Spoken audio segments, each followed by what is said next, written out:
2023년 6월 17일 법무법인 한중 국제법무팀입니다.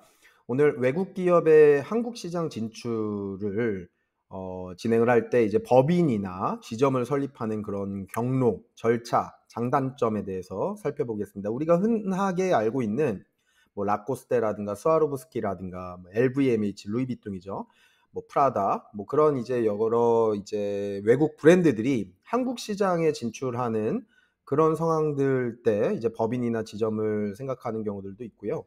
또는 이제 구글이나 애플 같이 이제 대기업들이 들어와서 뭐 이제 처음에는 연락사무소식으로 연구소식으로 이제 매출 없이 진행을 하다가 나중에 이제 매출이 발생하는 그런 상황까지 고려를 해서 법인으로 전환을 한다든가, 뭐 새로운 이제 한국 투자자들을 모집을 한다든가, 뭐 스타벅스 같은 경우는 이제 한국에 와서 이제 이마트에서 사실 한국으로 스타벅스를 들여와서 스타벅스 코리아라고 하는 이름으로 운영을 하고 있죠. 이런 식으로 대기업들이 한국 시장에 진출하는 경로들은 여러 가지 이제 법무팀들이 이제 진행을 하거나 뭐 전략기획팀 이런 회사에 관여하는 여러 가지 이제 인력들이 많이 있습니다. 그런데 중소기업 같은 경우는 어떨까요? 외국 기업이거나 외국 사업하시는 분들 중에 이렇게 법률 자문, 어떤 법률 지원이 불가능한 경우에 한국 시장 진출에 하나하나 스텝 바이 스텝으로 알아가면서 진행을 해야 될 수 있습니다. 그럴 때 이제 법무법인 한중 국제법무팀에서 이제 한국 시장 진출하는 이런 경로나 절차, 장단점에 대해서 이제 계속 짚어드리면서 프로세스마다 계속 이제 어떤 부분들이 가장 효율적인 운영이 되는지 자문을 드리면서 진행을 하고 있습니다. 그래서 실제로 저희 국제법무팀에서 대기업뿐만 아니라 중소기업들의 이제 한국 시장 진출을 적극적으로 도와드리고 있다라는 점에서 이제 이번 영상을 참고하시면 좋을 것 같습니다.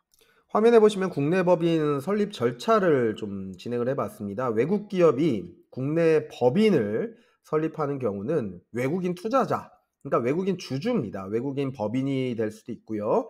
외국인 개인이 될 수도 있는데, 이 외국인이 주주로서 국내 법인을 설립하는 그런 경로가 국내 법인 설립 절차라고 볼 수 있습니다.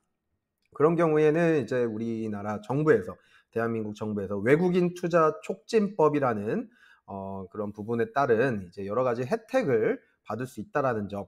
외국인 투자 신고를 하고 투자 자금을 송금하고, 보통은 FDI라고 해서 Foreign Direct Investment라고 해서 외국인 직접 투자라는 신고 양식을 씁니다. 그리고 법인 설립을 등기를 하는 절차. 그런 부분들을 이제 국제법무팀에 의뢰를 하시면 이제 원스톱으로 외국인 투자 신고를 하고 송금을 하고 등기를 하는 부분까지 다 진행을 해드리는데, 소요 기간이 보통 이제 저희의 이제 경우를 봤을 때 2주 정도 걸린다고 보시면 될 것 같고요. 이렇게 진행하는 경우에 이제 주재원, 외국인 투자 기업을 등록한 이후에 이제 사업자 대표나 외국인 뭐 매니저가 뭐 한국에 오신다고 할 때 D8이라고 하는 투자 비자, 체류 비자를 신청하는 것도 가능합니다. 뭐 여러 가지 이제 비자의 경로는 종류는 굉장히 다양해서 상담을 받으시면 좋겠지만, 아무 한국에 연고가 없는 외국인이 국내에 자회사를 설립하고 그리고 투자를 한 증거를 가지고 비자를 신청하는 경우는, 한국 사증을 신청하는 경우는 D8 체류 비자, 그러니까 D8 투자 비자를 보통은 신청을 하기 때문에 언급을 드린 거고요. 뭐 케이스 바이 케이스로 좀 상담을 받으시면 좋을 것 같고요. 일반적으로 절차 다시 한번 설명드리면, 외국인 투자 신고, FDI라고 하는 투자 신고를 진행해서 보통 이제 에스크로 계좌를 이제 우리 시중의 은행, 국민은행이든 하나은행이든 우리은행이든 이렇게 은행에 설립을 하고 투자 자금을 송금하게 됩니다. 이때 투자 자금에 대한 출처 증빙이라든가 사업 계획 같은 것들이 이제 제출이 되어야 되기 때문에 좀 뭐 면밀한 검토가 필요하고요. 그렇게 투자 자금 송금 다 된 내용을 가지고 자본금으로 법인 설립 등기를 하는데, 보통 아무 문제가 없을 때 2에서 3일 정도 3일 정도 소요가 된다고 생각하시면 될 것 같고요. 보정 명령이 나오는 경우에 조금 시간이 걸리는 경우들이 있지만, 어쨌든 이런 부분을 사전에 체크를 하고 뭐 외국인 주주에 대한 뭐 어떤 공증이라든가 아포스티유라든가 이런 부분들을 미리미리 준비를 하시면 좋을 것 같고, 그런 부분을 국제법무팀에서 적극적으로 상담을 하면서 진행을 하고 있습니다. 외국인 투자 신고는 코트라나 이제 외국한 은행에 사전 신고해야 되는 그런 부분이기 때문에 사전에 꼭 법률 자문을 받아가면서 진행을 하시는 것을 추천을 드립니다. 네, 국내 법인 설립 절차 계속해서 말씀드리면 법인 설립 신고를 하고 사업자 등록을 하게 됩니다. 그리고 납입 자본금의 법인 계좌 이체를 통해서 외국인 투자 기업으로 등록을 합니다. 이게 사실 화면으로만 보고 체크리스트대로 진행을 하면 굉장히 간단해 보일 수 있습니다. 그런데 일단 국내 법인 설립 등기를 다 완료를 하면 국세청에 사업자 등록을 하게 되고 사업자 등록번호를 발급받게 되는데 이어서 이제 법인 계좌를 개설하겠죠. 그때 이제 그렇게 개설한 내용들을 가지고 FDI라고 하는 외국인 직접 투자의 양식들 이런 부분들을 가지고 어 외국인 투자 기업 등록을 하셔야 됩니다. 이 외국인 투자 기업 등록을 할 때 보통 이제 외국 회사가 주주기 때문에 또는 외국인이 주주기 때문에 본국에서 작성하는 그러니까 뭐 프랑스 본사가 있다. 프랑스 본사가 이제 주주가 된다.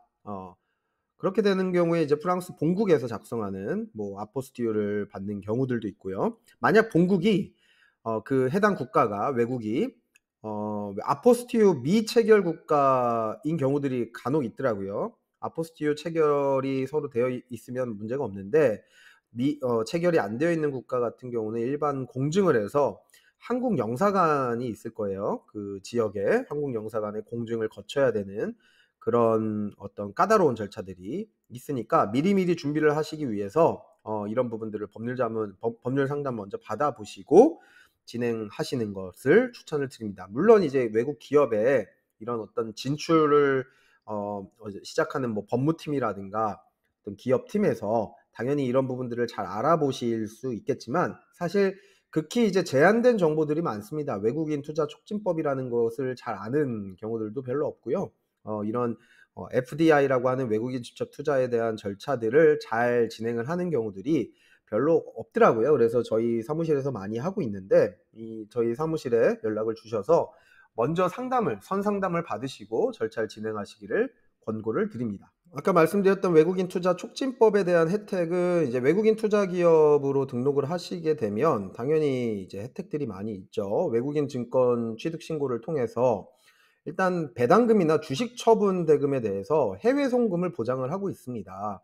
그리고 이제 정부의 정권의 어떤 차이에 따라서 좀 온도차가 좀 있긴 하지만 외국인 투자를 적극적으로 유치하는 경우에 다양한 혜택들을 그때그때마다 어떤 이제 개정안을 통해서 많이 보여주고 있는데 외국인 투자 촉진법과 조세 특례 제한법의 규정에 따라서 세금 감면을 받고 그리고 외국으로부터 자본재 수입을 하는 경우들이 있어요. 그럴 때 이제 관세 등을 감면받는 경우들도 있고요.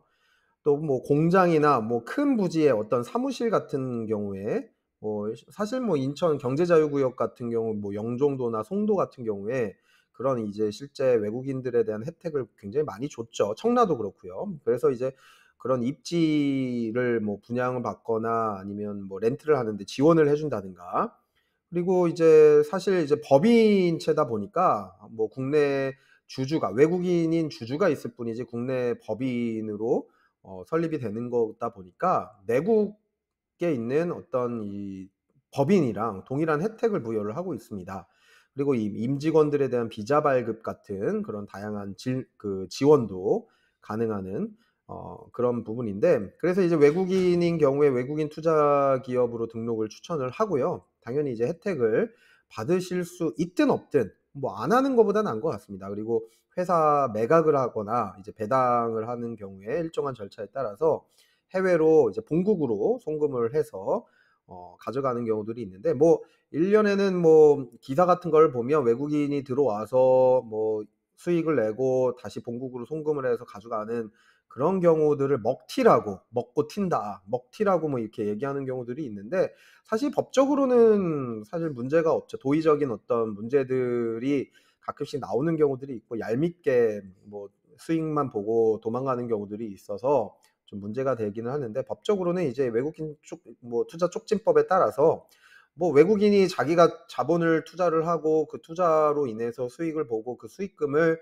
해외로 다시 배당을 가져가거나 매각을 하고 가져가는 거에 문제가 있으면 안 되겠죠. 당연히 이제 국제 거래를 하는 데 있어서 당연히 이제 법적 절차에 따라서 문제가 없게 해외 송금이 가능하도록 체제가 마련이 되어야 또 그다음에 넥스트로 또 다른 이제 외국인들이 또 투자를 하고 그러면서 이제 대한민국이 강성해지지 않겠습니까? 그래서 외국인 투자 신고하는 부분들, 외국인 투자 촉진법에 따라서 당연히 이제 많은 혜택이 있다라는 거.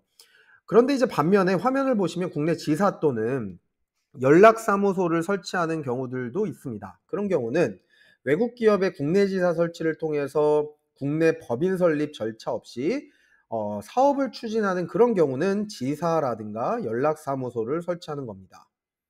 용어가 굉장히 헷갈려요. 이제 지사라든가 연락사무소는 도대체 무엇이냐? 뭐 국내 자회사를 설립하는 것은 무엇이고 이런 어떤 용어는 누가 정한 것이냐? 사실 뭐 규정에 나와 있는 대로 읊어드리는 건데 자회사라고 하는 단독 법인, 그러니까 우리나라의 법인을 만드는 경우랑 별개로 이렇게 지사라는 개념하고 연락사무소라는 개념들이 따로 있습니다. 이제 좀 간단한 절차를 진행하는 경우인데요. 저희의 이제 다른 국제법무팀의 다른 영상에 이런 설명들을 좀 자세하게 썼으니 한번 참고를 하셔서 검색을 하셔서 찾아보시면 좋을 것 같은데, 지사의 경우는 국내 영업활동 여부에 따라서 결정이 되는 그런 상황인데 영업활동을 하는 회사가 지사고요. 연락사무소는 영업활동을 하지 않고 각종 연락, 뭐 현지 조사, 시장조사 같은 것만 하는 그런 사무소 개념이라고 보시면 될 것 같습니다. 지사는 직접 투자하는 그 자회사, 방금 전까지 설명드렸던 그 자회사, 법인을 단독으로 만드는 그런 경우랑은 다르게 본점하고 지사가 동일한 인격체로 구분이 되기 때문에 그냥 외국인 기업이 나와 있는 지사예요. 뭐 한국에 있는 지사라고 보시면 되고, 최소 투자 금액이랄 것도 없습니다. 자본금 투자할 것도 없고 국내 원천 소득에 대해서만 이제 납세 의무를 이제 본국에서 지는 거죠. 뭐 프랑스 본사가 예를 들어 진다든가 미국 본사가 진다든가 그런 식으로 이제 동일한 인격체로 구분이 된다라는 개념이고요. 연락사무소는 이제 사실 시장조사나 연구개발이나 업무 연락, 자료 수집, 뭐 애프터 서비스 하는 그런 정도로 매출이 일어나지 않는, 소득이 발생하지 않는 그런 경우에 하나의 상황이라 사실 굉장히 간단하게 설립하고 진행하는 경우들이 있습니다. 그래서 본사의 정보들이 굉장히 많이 쓰이기 때문에 이런 부분들도 국내 지사나 연락사무소만 간단하게 설치하고 싶습니다라고 하시는 분들도 케이스 바이 케이스로 굉장히 이제 다양한 유형들이 있으니 꼭 이제 국제법무팀에 연락 주셔서 상담을 받고 진행하시길 바랍니다. 국내 이제 지사나 연락사무소 설치하는 절차도 이제 국내 자회사, 아까 전에 뭐 첫 번째부터 세 네 번째 화면까지 계속 설명을 드렸던 자회사를 설립하는 경우랑 마찬가지로 이제 작성해야 될 서류들이 있어요. 그리고 특히 외국에서 작성한 서류는 본국에 주재하는 한국 영사의 확인을 받아서 공증을 받거나 또는 이제 본국에서 아포스티유 공증을 하셔서 자료를 보내야 이제 한국에서 이제 등기를 하거나 여러 가지 절차를 준비하는데 요긴하게 쓰입니다. 그래서 이제 화면을 보시면 국내 지사 또는 연락사무소 설치할 때는 국내 지사 설치 신고서 작성해서 구비 서류를 이제 준비를 하고 거기에는 이제 외국 본사, 뭐 프랑스 본사든 미국 본사든 그러한 법인의 정관과 등기부 등본, 이제 거기에 해당되는 이제 양식들이 있겠죠. 그런 내용들을 준비를 하셔야 되고 지정거래 외국한 은행 장에게 신고를 하게 됩니다. 뭐 지정거래는 또 국민은행이든 우리은행이든 하나은행이든 본인들이 원하는 곳을 외국한 거래은행이라고 지정할 수 있고요. 그렇게 해서 지사 설치 등기를 하는 절차로 보시면 될 것 같습니다. 이런 등기하는 절차도 사실 그냥 일반 법무사나 어떤 일반 법무법인에 가셔서 등기해 주세요 이러면 잘 진행이 어려운 경우들이 많이 있어요. 왜 그러냐면 경험이 없을 수 있습니다.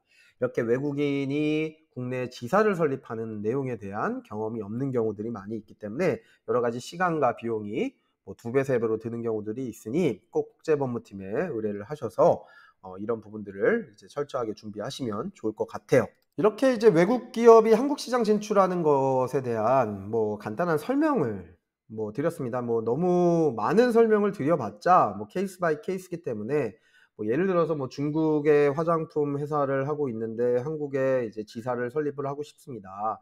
지사가 좋을까요? 연락사무소가 좋을까요? 아니면 그냥 단독 법인을 만드는 게 좋을까요? 라고 이제 물어보게 되면 저희가 그냥 이런 설명을 제너럴하게 하는 것보다 뭐 국내에 원하는 그런 3개년의 플랜이 어떻게 됩니까? 뭐 지사의 연락사무소에 뭐 주재원이 나오게 됩니까? 중국의 본사는 매출이 어느 정도 되고 있습니까? 재무제표는 어떻습니까?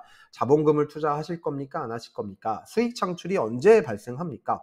이런 여러 가지 질문들을 통해서 법인이 좋을지, 지점이 좋을지, 연락사무소로 그냥 단순하게 하고 빠지는 게 좋을지, 자본금 투자를 하고 수익이 발생하면 배당을 받는 게 좋을지, 아니면 아예 쌓아놓고 있다가 매각하고 다시 본국으로 송환하는 게 좋을지, 송금하는 게 좋을지, 아니면 영속적으로 계속 운영을 하려면 어떻게 진행하는 게 좋을지, 세무회계는 어떻게 진행하는 게 좋을지, 인사체계는 어떻게 하는 게 좋을지, 그런 여러 가지 질문들이 많이 발생할 수 있기 때문에 외국 기업 같은 경우에 꼭 이런 이제 한국 시장 진출에 대한 뭐 영상을 참고하시든 아니면 구글링이나 뭐 네이버로 검색을 하셔서 꼭 법인 및 지점 설립에 대한 노하우들을 어느 정도 간단한 상식들을 가지고 법률 상담을 꼭 받아보시기 바랍니다. 국제법무팀 인포메이션은 정보는 여기 화면에 나와 있는 내용대로 연락을 주셔서 확인하셔서 상담 및 절차 진행하시기 바랍니다. 이상으로 한중국제법무팀에서 외국 기업의 한국 시장 진출 관련된 설명을 마치도록 하겠습니다. 감사합니다.